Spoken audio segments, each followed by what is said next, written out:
에너지 띠와 반도체는 뭐 시험범위 아니라고 했으니까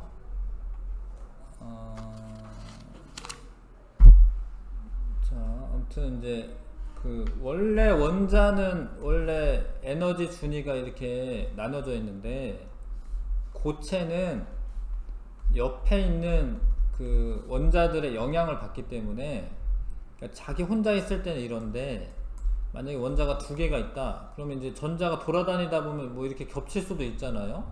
그러니까 에너지 준위가 약간씩 달라지는 겁니다. 그래서 세 개 있으면 또 이렇게 조금 달라지고, 근데 고체는 되게 무수히 많은 원자들이 겹쳐 있으니까 조금씩 달라져 가지고 에너지 준위가 이렇게 띠를 이룬다는 거야. 띠를 이룬다는 거예요.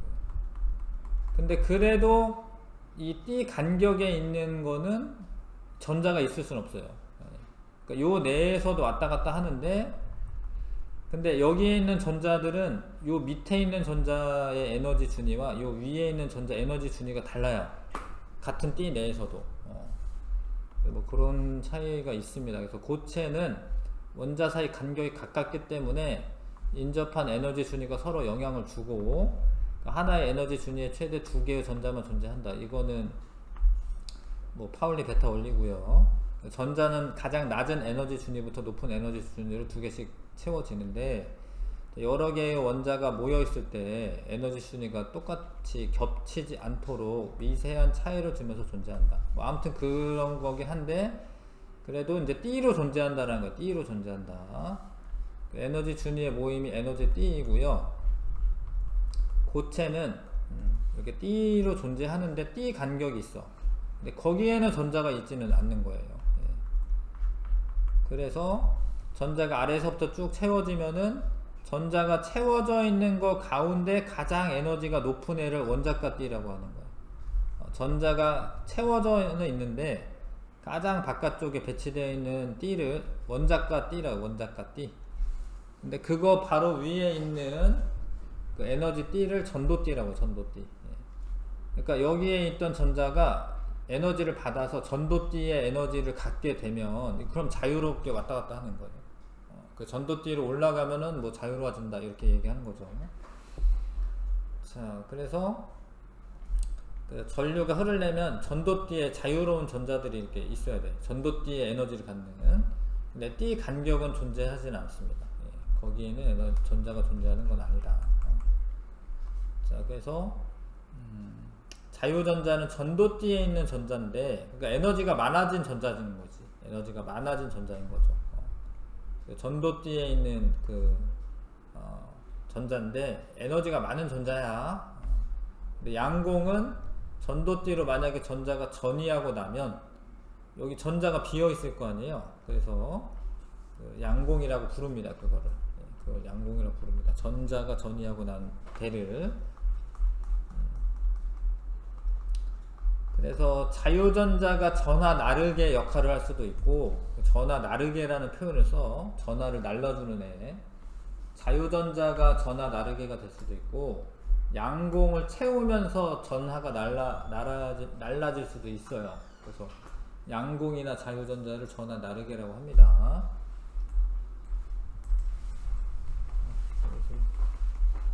자, 근데 요거는 이제 일반적인 설명이기 때문에 알긴 알아야 되고요. 반도체는 이제 뭐 P형 반도체, N형 반도체 이런 거 설명하는 건 아니야. 이거는 이제 일반적인 설명이고, 도체는 그 조금만 에너지가 있어도 자유롭게 흘러다니는 전자가 있어야 되거든요. 그러면 이제 이 원자가 D랑 전도 D랑 딱 붙어 있던가, 원자가 D와 전도 D가 딱 붙어 있던가, 아니면 원자가 D에 반만 채워져 있다던가.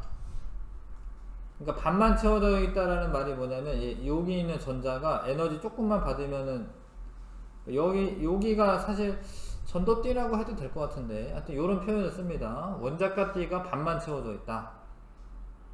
그래서 에너지가 좀만 받으면 이제 자유로운 전자가 되는 애들인 거죠. 그래서 원자가 D 일부만 전자로 채워져 있다던가, 아니면 원자가 D와 전도 D가 겹쳐 있다. 그러니까 딱 붙어있다 이 소리죠. 예, 그런 애들이 도체고, 그런 애들은 예, 에너지를 조금만 주면 전류가 쉽게 흐릅니다. 예, 대부분 금속이고, 절연체나 부도체는 원자가띠와 전도띠의 띠 간격이 넓은 거죠. 그러면 이제 에너지를 엄청 많이 받아야지 전도띠가 에 있는 전자가 되는 거예요. 잘 안 흐르는 거죠. 예. 다이아몬드, 나무, 고무 등이 있다. 반도체는 중간 정도가 되고 띠 간격이 작다. 그래서 어느 정도 에너지를 흡수하면은 전류가 흐르죠. 규소나 절마님 등이 있다. 자, 전기 전도도는 전류가 잘 흐르는 정도인데, 전기 전도도는 써놔요. 이게 비저항의 역수, 비저항의 역수입니다. 비저항의 역수입니다. 예. 밑에 식은 있네. 밑에 이 시그마는 로라고 읽으면 되는데 로분의 1인데 지금 전기 전도도는 이게 이제 비저항이거든요. 비저항의 역수다. 근데 그럼 비저항은 뭐냐? 비저항은 저항을 이제 계산할 때 R이 저항이죠. 저항은 단면적에는 반비례하고 이게 단면적입니다. A가 길이에는 비례한데, 근데 물질의 종류에 따라서 저항의 그 비례 상수가 다른 거예요. 이게 비저항이죠. 저항이 있어. 어떤 저항이 있어. 그래서 저항이 단면적이 굵으면 저항이 작아지는 거예요. 단면적이 넓으면 전류가 잘 흐르니까. 그 다음에 길이가 길면 저항이 증가하는 거예요. 근데 이거를 같다라고 놓으려면 비례 상수가 필요하거든요. 이걸 비저항이라고 해요. 비저항. 그러니까 뭐 철이나 뭐 금속 이런 애들은 비저항이 되게 작아. 10의 마이너스 뭐 20승 막 이래. 근데 비저항이 큰 애들 뭐 10의 10승 뭐 이러면 저항이 큰 거지. 그래서 요 식을 알아야 되고, 그럼 이제 비저항은 어떻게 써요? 비저항 로는 L분의 R 곱하기 A라고 쓰면 되겠다. 그쵸? 이해 가시죠? 근데 전기 전도도는 어떻게 써야 돼? 전기 전도도는 비저항의 역수이기 때문에 RA분의 L이라고 쓰면 되죠. 비저항의 역수니까. 이해 가요? 이렇게 쓰는 거? 근데 이거를 치사하게 이 저항을 바로 안 알려주고 막 이게 전류 전압 알려주는 경우가 있거든. 그래서 저항을 어떻게 써야 되냐면 I분의 V야. 저항이. 왜냐면 이제 V분의 IR, V는 IR이잖아. 그럼 R은 I분의 V죠? 근데 그거를 여기까지 집어넣어서 정리하면 저항의 역수기 때문에, 그리고 이거는 IV는 V의 역수니까 V분의 I를 곱해주는 거죠. 이렇게 쓰셔야 됩니다. 얘를. 물론 이제 유도해서 쓰면 되는데 그 순간순간 다 알아야죠. R은 I분의 V고, 비저항은 이게 이제 저항에 관한 식이지. 저항에 관한 식. 요거 쓰고 요거 변형한 다음에 역수 취하면 되지. 요거 쓰고 변형한 다음에 역수 취하면 되죠. 근데 R은 안 알려주면은 계산해가지고 넣으면 되지.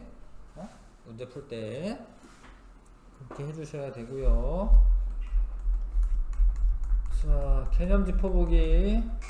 A와 C는 각 부분을 나타내는 에너지 준위 영역을 쓰시오. A는 이제 전자가 없고요. 전도띠라고 부르죠. 전도띠. B는 띠 간격. C는 원자가띠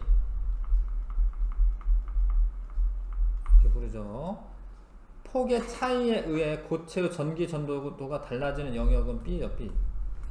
띠 간격이 넓으냐 좁으냐 붙어있냐 띠 간격이 거의 없냐 이거에 따라서 도체, 부도체, 반도체로 나뉩니다. 도체는 원자가 띠 일부만 전자로 채워져 있다. 이거 맞는 표현입니다. 아니면 이제 띠 간격이 없다. 뭐 전도띠와 원자가 띠가 붙어 있다. 이런 표현 맞는 거고요. 절연체는 띠 간격이 커서 상온에서 원자가 띠의 전자가 전도띠로 쉽게 이동할 수 없다. 맞죠? 반도체는 띠 간격이 절연체보다는 작아야 돼. 크다가 아니라 절연체보다는 작다. 그 다음에 도체의 전기 전도도는 요것도 얘기해야 되는데 여기는 안 나왔네요. 도체의 전기 전도도는 온도가 높아지면은 감소해요. 온도가 높아지면 저항이 커져. 저항이. 왜냐면 이제 원자 간의 원자의 진동 운동이 활발해지면서 그래서 전자가 지나가는 게 어려워져요. 근데 반도체는 전기 전도도는 온도가 높아지면 사실 똑같이 원자가 진동하는 거는 마찬가지일 텐데 오히려 온도가 높아지면 증가를 합니다. 왜냐면 이 자유전자가 생기기 때문에.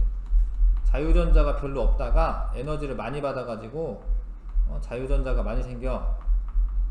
그러면은 이제 온도가 높아지면 전기 전도도가 증가하는 거고, 이거는 이제 반도체도 그런데 부도체도 그런 거죠. 절연체도 그렇습니다. 절연체도 온도가 높아지면 전기 전도도가 높아진다.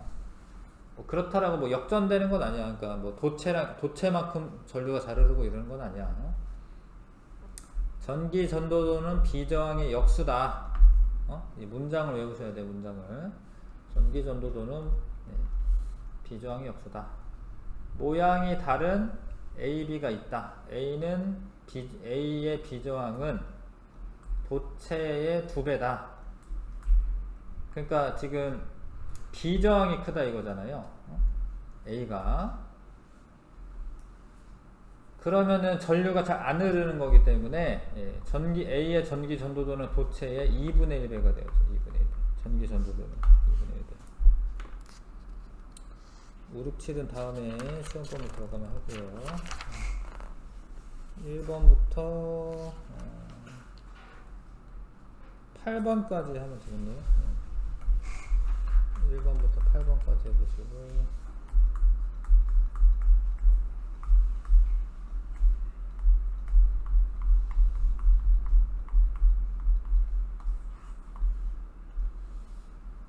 여기 보면은 C에 있는 전자가 A로 이동하면은 C의 양공이 생긴다. 맞네. 그 다음에 C에 있는 전자는 에너지 순위는 모두 같다. 그건 아니에요. 그러니까 왜냐면 여기 있는 전자랑 여기 있는 전자는 달라요. 에너지 순위가 모두 같다. 아닙니다. B를 띠 간격이라고 한다. 맞죠? 띠 간격이라고 하는 거 맞고요. 4번 답이고, 그 다음에 이런 건 이제 구리의 에너지 그림이고요. 나는 마그네슘의 에너지 그림입니다.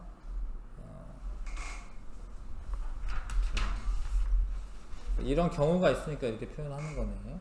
아무튼 얘는 구리고 얘는 마그네슘이야. 가에서 원자가 D의 빈 영역으로 자유롭게 이동할 수 있는 자유전자가 있다. 그렇죠? 지금 그런 거 표현한 거지, 얘를. 기억 맞는 설명이고요. 나에서 원자가 D에서 전도 D로 쉽게 이동할 수 있는 자유전자가 있다. 그러니까 얘는 원자가 D고 얘는 자유전자 전도 D인데 쉽게 이동할 수 있는 전자가 있다. 맞는 설명이고, 가와 다 모두 전류가 잘 흐르는 도체의 에너지 D다. 도체의 에너지 D다. 맞네. 다 맞죠? 5번이 답이고요. 그 다음에 원자가 가까이 있을 때 에너지 준위가 서로 영향을 주는 거고요. 그 다음에 A는 전도띠. 원자가 띠 바로 위에 있는 애가 전도띠야. B는 띠 간격. 맞습니다. 원자가 띠에 있는 전자는 외부에서 에너지 흡수하여 B로 전이한다. 그런 건 아니지. B로는 전이가 안 됩니다. A로는 전이가 되고 B로 전이할 수는 없어. 그래서 3번 고르시면 되고요. 그 다음에 4번. 자, 온도가 높아지면 원자과 T의 양공의 수가 늘어난 거야. 이 양공의 이게 상온인데 지금 이거는 이제 0켈빈이고. 자, 0켈빈이 온도가 더 낮은 거 아시죠? 그 다음에 상온에서는 이제 한 300켈빈 가까이 되는 거죠. 네. 27도씨라고 했을 때 300켈빈이 되는 거지. 가상태보다 나상태에서의 전기 전도성이 좋은 거지. 나의 규소에 전원장치 연결하면 전자와 양공이 이동하는 방향이 같다. 아니죠. 양공이랑 전자는 이동하는 방향이 반대입니다. 양공을 채우면서 이동하는 거기 때문에 양공이 있어. 그럼 전자가 채워. 그러면은 여기는 전자가 일로 가는데 양공은 여기가 양공이 되니까 양공의 이동 방향과 전자 이동 방향이 반대가 되는 거죠. 답 2번이고요. 그 다음에 가는 이제 그 원자과 T가 반만 채워졌다. 그러니까 도체인 거고요. 나는 이제 절연체고, 요 T 간격이 좁으니까 반도체죠. 2번 답.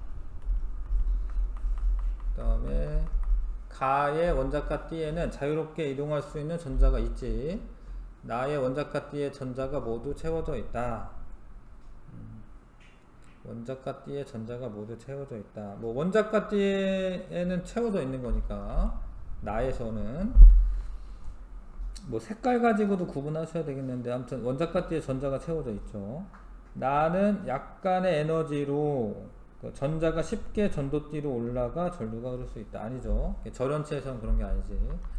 다와 같은 에너지띠 구조를 가진 물질로는 반도체니까 규소나 절만율 뭐 이런 게 써 있어야 됩니다. 기억과 대응. 고체의 전도에 대해 전기 전도도에 대한 설명. 도체는 전기 전도도가 높은 거죠. 비저항이 작은 거고 전기 전도도는 높은 거지. 도체는 온도가 올라가면 전기 저항이 커지지. 그러면 이제 전기 전도도는 떨어지는 거고, 절연체는 반도체보다 전기 전도도가 크다. 아니죠. 반도체는 온도가 올라가면 전기 저항이 켜진다. 아니죠. 구리나 철은 다이아몬드보다 전기 전도도가 크다. 맞죠? 5번. 8번에 자, 전기 전도도 측정하라고 되어 있잖아요. 그렇죠? 그 다음에 여기가 그 저항이 안 나와 있어요. 저항은 V는 IR이니까 R은 I분의 V고, 여기 저항은 I분의 V고, 근데 이게 요거의 전류가 절반 흐르잖아요. 그러니까 2배라는 소리거든, 사실 얘가. 그러니까 2분의 I분의 V니까 I분의 2V겠지? 하여튼 2배란 소리지, 2배. 그 다음에 단면적은 어떻게 되나요? 단면적은 반지름으로 되어 있고, 이게 이제 반지름으로 되어 있으니까 조심해야 되는데, 이거를 단면적으로 바꾸시면 파이R 제곱이 돼가지고 반지름 비가 1대2긴 한데요, 단면적 비는 이게 1대4가 돼. 조심해야 됩니다. 반지름으로 써져 있는 거 단면적으로 바꿔주셔야 됩니다. 길이는 똑같은 거구나. 길이는 똑같네요. 그렇죠? 그래서 전기 전도도는 비저항의 역수인데, 이거 한 방에 다 외우기는 좀 어렵잖아. 그래서 이제 비저항이라고 하는 건 뭐냐면, 저항은 비저항 곱하기 단면적 분의 길이고, 그쵸? 네. 이걸 아셔야 되고, 일단. 그러면 비저항은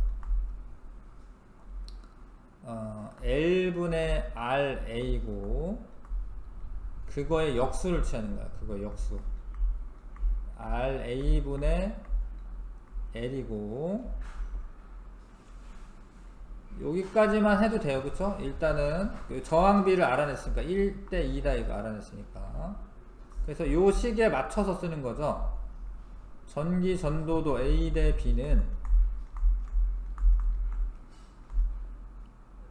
지금 단면적 비, 그러니까 2 곱하기 4지. 그러니까 요거 2 곱하기 4분의 1이고 L은 똑같으니까 여기가 A부터 써야 되는구나. 미안해요. A부터 써야지. B부터 썼어요. A부터 써야죠. 1 곱하기 1이고 B는 2 곱하기 4분의 1 8분의 1 한 거죠 이제. 그러면은 A는 B의 몇 배냐? B의 8배가 되는 거죠. 8분의 1배가 되는 게 아니라, 그쵸? A 대 B는 지금 1대 8분의 1이기 때문에 8대 1이니까 8배가 되는 거죠. A는 B의 8배다. A는 B의 8배입니다. 요거 반지름 써져 있는 거 단면적으로 꼭 고쳐주시고, 제곱비로. 이 정도도 뭐 나올 수 있죠. 자, 여기 했고.